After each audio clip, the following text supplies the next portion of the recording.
Assalamualaikum warahmatullahi wabarakatuh. Halo siswa cerdas, kali ini kita akan belajar tentang struktur dan fungsi jaringan tumbuhan. Bagaimana strukturnya dan apa saja fungsinya? Ayo kita akan belajar bersama.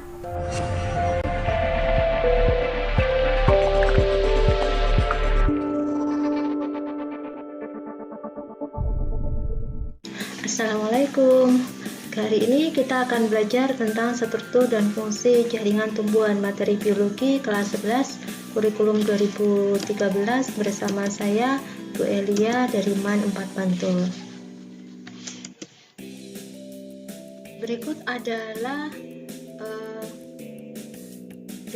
struktur organisasi dari makhluk hidup, dimulai dari atom, molekul, kemudian organel sel.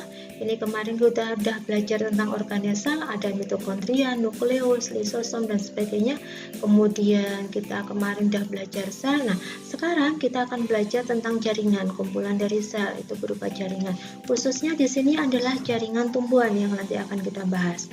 Kumpulan dari jaringan akan membentuk organ, kemudian sistem organ dan individu yang kompleks. Apa itu jaringan? Yang disebut jaringan adalah kumpulan dari sel yang memiliki fungsi dan sifat yang sama. Nah, berikut adalah struktur morfologi dari suatu tumbuhan, bahwa setiap tumbuhan ternyata antara tumbuhan yang satu dan tumbuhan yang lainnya struktur morfologinya berbeda, dan ternyata struktur anatominya juga berbeda. Dan di sini kita akan belajar jaringan tumbuhan seperti apa sih yang ada di dalamnya, dan bagaimana strukturnya dan bagaimana fungsinya dari masing-masing jaringan tersebut. Nah, kita mengenal jaringan tumbuhan itu ada yang disebut sebagai jaringan meristem embrionik. Apa tuh jaringan meristem embrionik? Jaringan meristem embrionik itu jaringan yang selalu membelah, mempunyai bentuk dan ukuran yang sama, mempunyai dinding sel yang tipis, vakuolanya kecil, kemudian dia kaya dengan sitoplasma. Ya, dinding selnya sangat tipis, biasanya berbentuk kuboid atau prismatik. Ingat, jaringan meristem adalah jaringan embrionik yang selalu membelah. Kemudian yang kedua adalah jaringan permanen atau jaringan dewasa. Jaringan permanen itu jaringan yang non merisematik, artinya jaringan yang sudah berhenti tumbuh atau membelah. Nah, bisa berupa sel hidup ataupun sel mati, dan bisa berupa jaringan sederhana maupun jaringan kompleks. Nah, untuk jaringan dewasa permanen ini kita nanti akan belajar tentang ada epidermis, ada parenkim, penyokong dan sebagainya. Kita akan bahas satu persatu. Nah, kita akan bahas yang pertama adalah meristem. Meristem itu dibedakan berdasarkan asalnya. Ada meristem primer dan meristem sekunder. Meristem primer ini meristem yang berada di ujung batang atau akar yang berkembang langsung dari sel embrional. Sedangkan meristem sekunder ini contohnya kambium. Meristem sekunder ini dari jaringan permanen atau jaringan dewasa, artinya jaringan dewasa yang mengalami embrional kembali, sehingga dia menyebabkan akar dan batang itu tumbuh menjadi besar. Ya, ini berdasarkan asalnya meristem dibagi dua, primer dan sekunder. Nah, sedangkan berdasarkan letaknya meristem dibagi menjadi tiga, yaitu apikal, interkalar, dan lateral. Apikal itu apa? Apikal itu meristem yang berada di ujung akar, ujung batang maupun ujung daun. Dia mempunyai sifat selalu membelah, memanjang sehingga menjadi tunas apikal, dan dia bisa menyebabkan akar dan batang menjadi lebih panjang. Sedangkan meristem interkalar, inter itu antara, jadi dia berada di antara batang atau disebut ruas-ruas batang, misalnya pada gramine. Ya, antara ini berada di antara jaringan meristem dewasa. Ya, jaringan meristem interkalar ini biasanya tetap aktif membelah. Kemudian ada meristem lateral. Meristem lateral itu adalah meristemnya samping, meristem samping, di mana di situ terjadi pertumbuhan sekunder. Terjadi pertumbuhan sekunder atau penebalan sehingga akar dan batang itu menjadi bertambah menjadi volumenya bertambah besar. Nah, untuk meristem lateral ini biasa kita sebut sebagai kambium. Nah, ada dua macam kambium, yaitu kambium vaskular dan kambium gabus, di mana kalau kambium vaskular itu kambium yang berada di antara xilem yang dia mengalami penebalan saat sel tumbuh. Sedangkan pada kambium gabus atau velogen itu lebih cenderung berfungsi sebagai pelindung, sehingga disebut sebagai peridem. Nah, untuk lebih jelasnya seperti ini.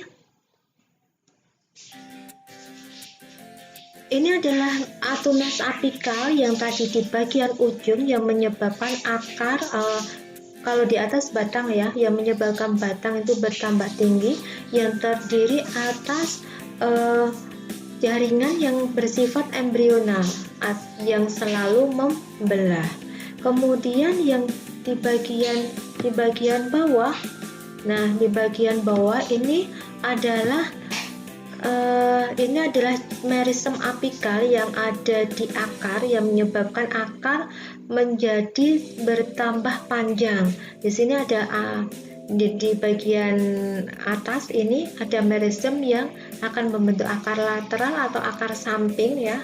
Kemudian akan membentuk rambut akar, dan di bagian paling ujung ada kaliptra. Bagian atasnya tuh ada meristem apikal akar yang selalu membelah atau bersifat embrional. Nah, ini. Nah, ini adalah struktur anatomi dari ujungnya batang, dan di sini akan menjadi calon dari daun ya, calon dari daun, di mana sel-selnya di sini adalah sel yang selalu membelah bersifat embrional. Sedangkan ini adalah meristem lateral. Meristem lateral tadi yang kita sebut sebagai kambium, di situ ada kambium gabus dan kambium vaskular ya. Kambium gabus dan kambium vaskular. Sedangkan yang bawah ini adalah struktur anatomi dari akar. Ya, struktur anatomi dari akar. Di bagian ujung ini adalah kaliptra atau tudung akar. Bagian atas ini di sini itu adalah jaringan meristematik yang selalu aktif untuk membelah.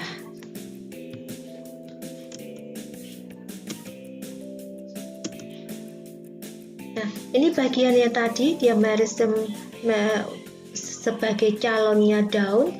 Kemudian kalau ini dibesarkan akan menjadi bagian sini adalah daerah yang membelah, yang selalu membelah atau meristematik kembali, sehingga di bagian bawah adalah jaringan yang di situ sel-selnya akan memanjang sehingga organnya akan bertambah panjang. Ini ya, ini adalah struktur anatomi dari akar tadi. Bagian ujung adalah kaliptra. Nah, disinilah tempatnya meristem apikal atau meristem ujung. Yang ini adalah calon dari kambium atau prokambium. Ini bagian atas ujung batang, yang ini ada sebagai calon daun, dan ini adalah meristem apikal yang akan selalu membelah. Ada teori Hubbard yang mengatakan bahwa promeristem itu akan tumbuh menjadi 3 bagian, yaitu protoderm, prokambium, dan meristem dasar. Protoderm nantinya akan tumbuh jadi epidermis, kalau prokambium nanti akan menjadi jaringan pengangkut berupa xilem dan floem, kemudian jaringan dasar, meristem dasar nanti akan menjadi jaringan dasar atau parenkim. Nah, ada teori titik tumbuh. Ada 2 teori titik tumbuh. Yang pertama adalah tunika dan karpus. Bagian tepi terdiri atas sel yang aktif membelah, memperluas bagian titik tumbuh disebut sebagai tunika. Sedangkan bagian dalamnya membelah ke segala arah dan berdiferensiasi dan disebut sebagai korpus, sehingga teorinya disebut tunika dan korpus. Ini spesifik terjadi pada ujung batang. Sedangkan ada teori histogen. Teori histogen mengatakan bahwa ada 3 titik tumbuh.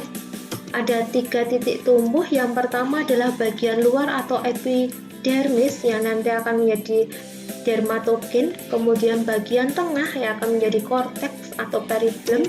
Kemudian di bagian dalam atau tengah lebih ke dalam akan menjadi stele atau flerum. Itu tadi adalah teori titik tumbuh. Nah, kita akan masuk pada jaringan dewasa. Ingat ya, jaringan dewasa tadi gimana? Jaringan yang terbentuk dari hasil diferensiasi dan spesialisasi sel hasil pembelahan jaringan meristem. Apa saja sih yang termasuk pada jaringan dewasa?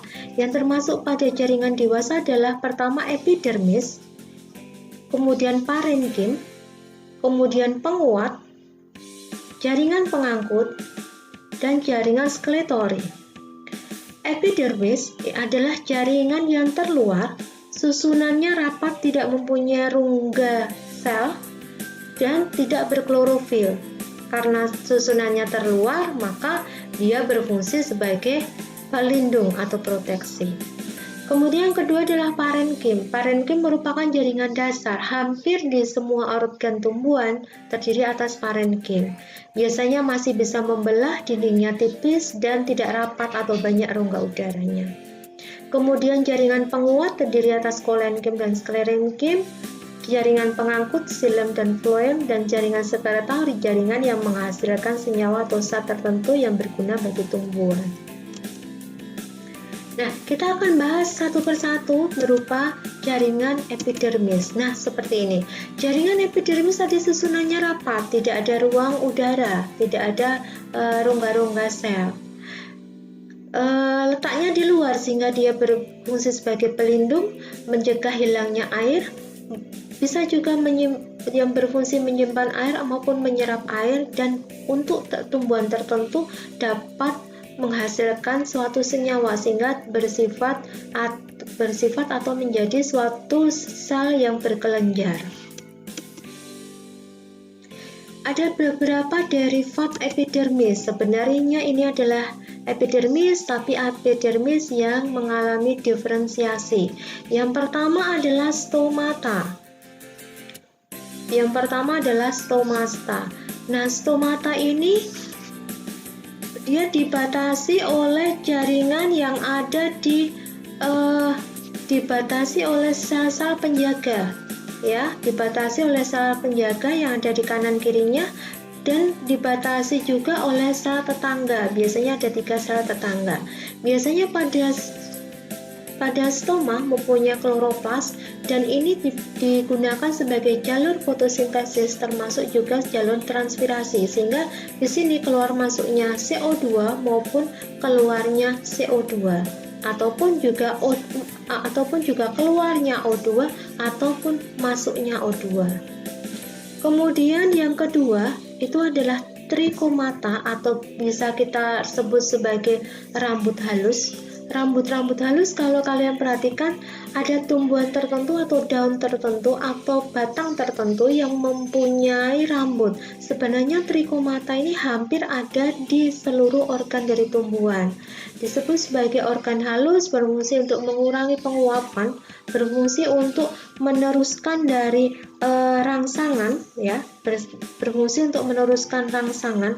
Biasanya di sini ada trikomata yang glandular dan non glandular. Kemudian berfungsi untuk mengurangi gangguan maupun membantu penyebaran biji, maupun berfungsi untuk penyerbukan ataupun perkecambahan.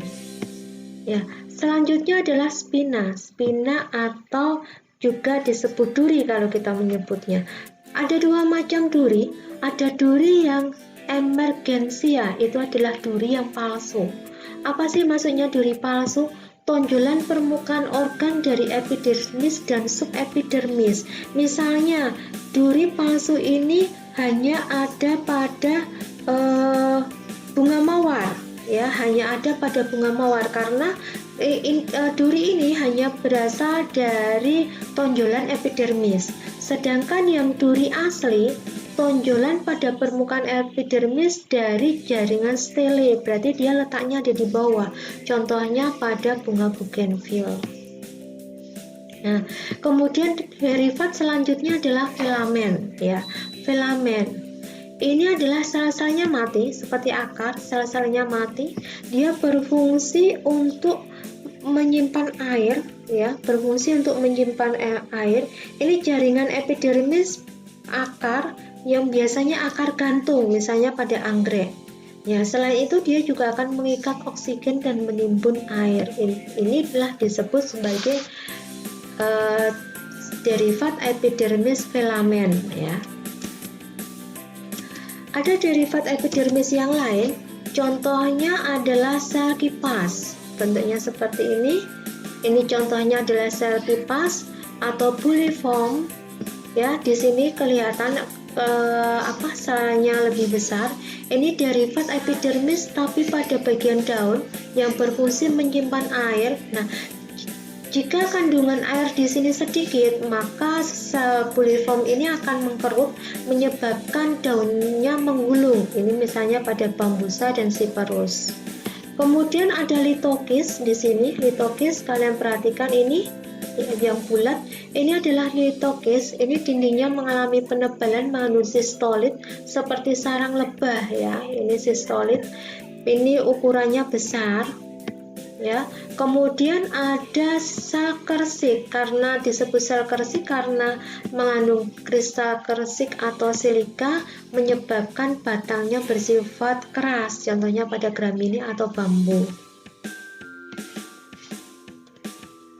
Nah, ini tadi adalah beberapa derivat epidermis.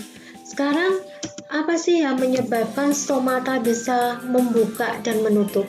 Nah, stomata ada kalanya dia akan membuka. Kapan stomata membuka?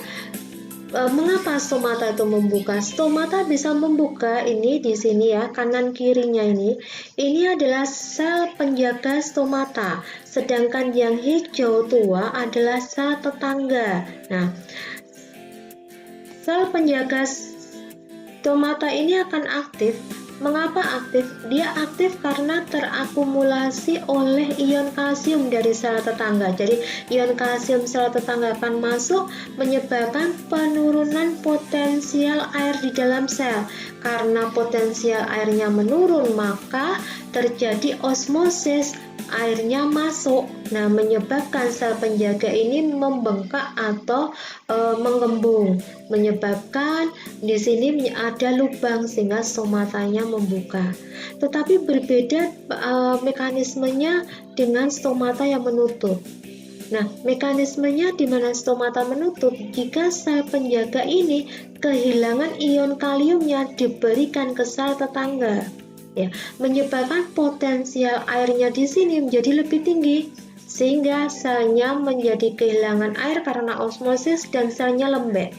Karena selnya lembek, maka akan mengkurut, menyebabkan stomata itu menutup. Nah, sehingga itulah sebabnya yang mempengaruhi stomata membuka dan menutup.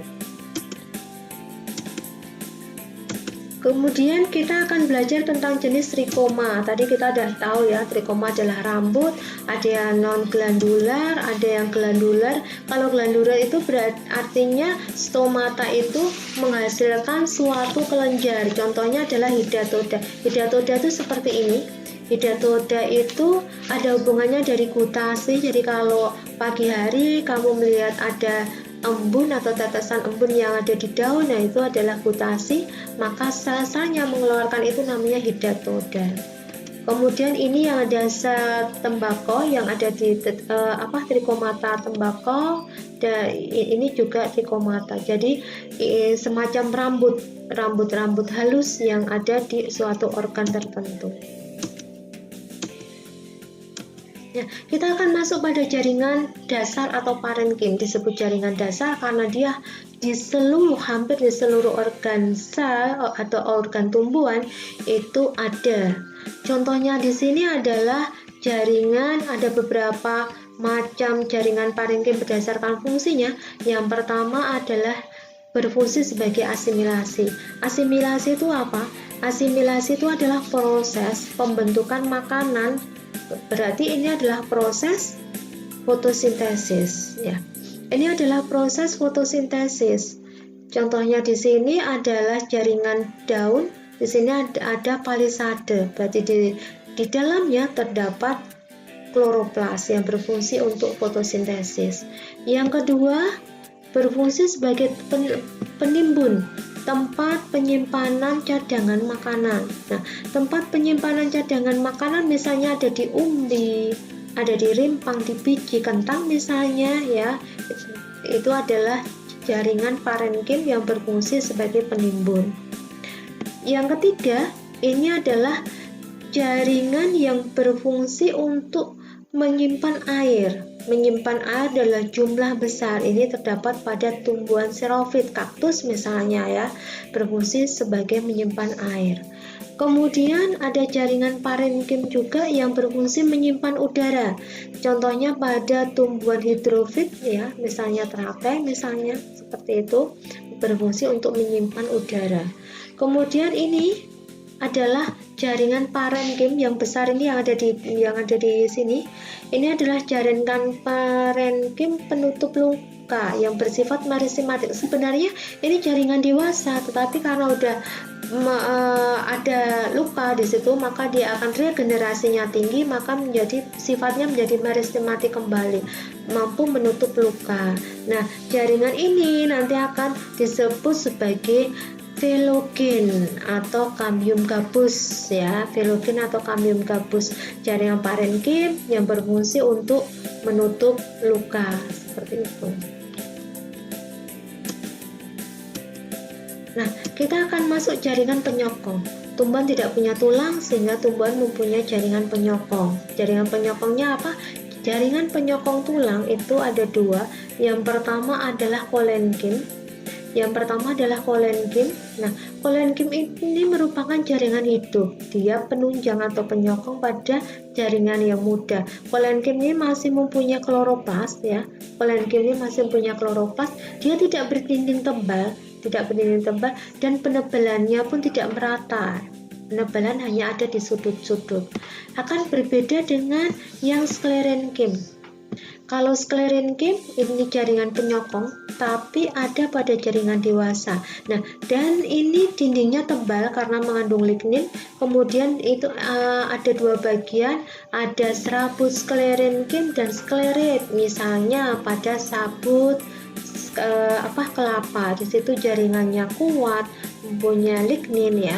Itu adalah contoh dari sklerenkim. Kemudian jaringan pengangkut. Nah, ada dua macam jaringan pengangkut di sini, yaitu xilem dan floem. Nah, apa itu fungsi xilem? Xilem itu jaringan kayu ya, jaringan kayu terdiri atas parenkim. Xilem terdiri atas serabut xilem, ada trakeit. Ini ada trakeit yang mengalami lignifikasi, di mana selnya ujung ini lancip, kemudian dindingnya punya lubang-lubang ya, kemudian ada komponen pembuluh ya, di mana pada komponen pembuluh ini bagian ujungnya saling bersatu ya, membentuk tabung yang berfungsi untuk mengangkut air kemana? Dari tanah ke tempat untuk melakukan fotosintesis, yaitu ke daun. Itu adalah struktur dari xilem. Kemudian yang kedua adalah ada floem di sini. Nah, ada floem atau jaringan tapis kita sebut ya. Terdiri atas parenkim floem yang berfungsi untuk menyimpan cadangan makanan. Kemudian ada serabut floem ya. Serabut floem itu untuk memperkuat jaringan pembuluhnya. Kemudian ada buluh tapis atau sel-sel tapis di sini ya. Buluh tapis itu adalah sel panjang yang berujung yang berfungsi pada saat selnya masih hidup. Kemudian ada sel pengiring atau sel pengantar. Ini sel pengiring atau sel pengantar itu berfungsi untuk penyedia dari makanan untuk buluh tapis, tapi biasanya hanya ada pada jenis tumbuhan Angiospermae. Ya, ini adalah struktur anatomi dari phloem. Nah, ini tadi kita udah belajar tentang struktur anatomi dan fungsi dari jaringan tumbuhan. Bahwa strukturnya berbeda, maka mempunyai fungsi yang berbeda. Oke, sampai di sini dulu materi kita. Kita akan lanjut ke part 2 tentang struktur dan jaringan tumbuhan. Nanti kita akan bahas masing-masing dari tumbuhan dikotil dan monokotil, apa saja perbedaannya dan sebagainya. Terima kasih, semoga yang sedikit ini bermanfaat. Wassalamualaikum warahmatullahi wabarakatuh.